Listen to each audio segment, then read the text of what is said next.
Hello, Gary. Got your 250 booster finished. Couple things I want to mention.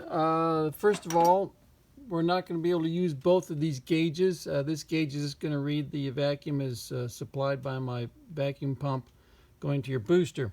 This gauge is supposed to tell us when the booster is fully engaged, but we can't use that gauge because your booster does not have a test fitting, a test port on the top of it, like this one has. And that would be where this vacuum line goes to and fits and goes to this gauge. So that gauge will not do anything. Now then, also I've got my test fittings in here are really designed for, or not designed for this type of booster. Your booster uses your booster uses fittings like this that screw in and have seal rings that seal it off. I'm threading into where this fitting goes, where that, and the problem is that I don't have threads all the way up on the shank, and I've double washered it, but that doesn't work very well, as you can imagine. So I'm getting leaks from here and this fitting, this test fitting right here, but not from your booster. If your booster is going to leak, it's going to leak right here, and it is not. Also, when you're installing the fittings on here and you're going to crank down on them to seal them up, be sure to put a wrench right here to hold on to this slave cylinder. It's not designed to withstand really cranking down on fitting like this to keep it from leaking. And also this bleed screw, you don't need to bother with this bleed screw. When you're bleeding the booster or the system, bleed this one first, then you go to your left rear, right rear,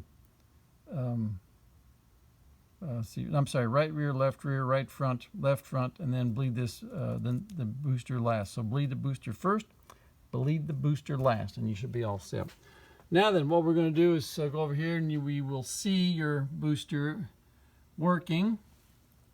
This is the hydraulic side. Both of these gauges are tied together, so this gauge goes up and maxes out, and this gauge is going to go up and read final input pressure as supplied by my machine. These two gauges are tied together, and this one will go up and read final. Go up and max out, and then this one's going to go and read final output pressure when the booster has vacuum to it. Now, when the booster does not have vacuum to it,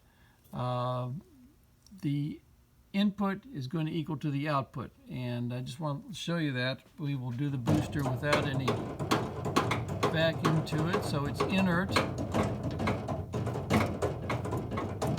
We got 350 in, 350 out, 350 out. And the gauge is dropping, or of course my fittings leaking right there. Anyway, the booster is inert when there's no vacuum going to it. The brake fluid goes in and right out. Now then, when we have vacuum to it, it's a different matter. And this is a 2-to-1 booster ratio, so we're going to see double what we've got here, at least double. So we're going to see at least 700 over on this gauge right here in this area.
discovered a leak in my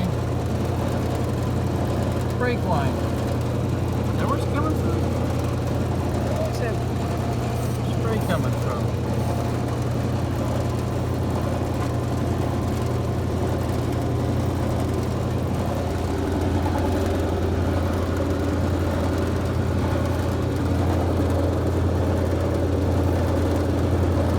Oh, coming from this fitting right there, leaking up on there. Ah. Gotta clean up this mess. Anyway, you got a good booster. Thanks for sending it to me.